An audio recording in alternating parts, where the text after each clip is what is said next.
እናንተ ዛሬ ምን እንደገጠመኝ ልንገራችሁ።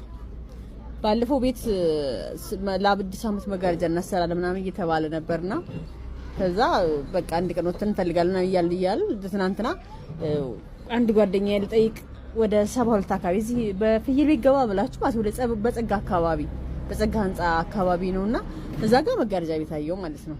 ከጋ እስቲ ቆይ ለማንኛውም ልጠይቅ ብዬ ምናምን ገባው።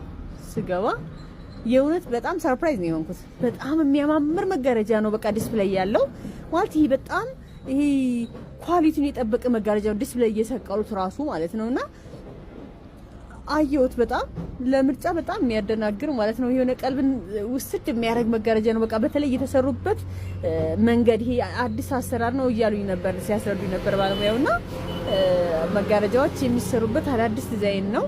በጣም ነው የሚያምረው። ሲሰቀል ሲታሰር በቤልት ሲታሰር ሲፈታ የሚሆነው ውርድ ነው የሚለው ቤትን በጣም ውበት የሚያላበስ በቃ በአይነት ነው ያላቸውና በጣም ነው የወደድኩት። ከዛ በቃ ዋጋውን ስጠይቃቸው ፌር ነው በጣም በቃ ካለው የልብሱ ኳሊቲ ከአሰራሩ አንፃር ሳይው ዋጋው የእውነት በጣም ፌር ነውና በጣም ወድጄው በቃ ኦርደር አድርጌ ሄድኩኝ። በጣም ነው የወደድኩት ሪሊ ማለት ነው። እና በዛ ላይ ባለሙያ መጥቶ ቤት ውስጥ ለክቶ ምናምን ነው እንትን የሚሰሩት ባለሙያው ሲያስረዳኝ ልክ ኦርደር እንዳደረግ ልብሱን ከተስማማን በኋላ ቤት መጥቶ ልኬቱን ወስዶ ከዛ በኋላ ነው ሰርቶ የሚገጣጥመውና ፉል እንትን ነው ሰርቪስ ነው የሚሰጡት። ይሄ አሉሚኒየም ምንም ሁሉንም አካቶ ነው የሚሰሩትና በጣም ነው የወደድኩት የምር ማለት ነውና ለአዲስ ዓመት ምናልባት መጋረጃ የማሰራት እንትን ካላችሁ እቅድ ካላችሁ ሜንሽን ላድርግላችሁ ብዬ ነው።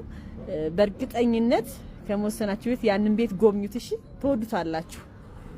አበባዬ ሆይ አበባዬ ሆይ ባልንጀሮቼ ቁሙ በተራ እንጨት ሰብሬ ቤት እስክሰራ እንኳን ቤትና የለኝም አጥር እደጃ ጣለው ኮከብ ስቦጥ ወበል ማሲንቆ ወበል ክራር ዝፈን አገሬ ወበል ዋሽንቴ አንተ ማሲንቆ ሲታይ ሰው ታኮ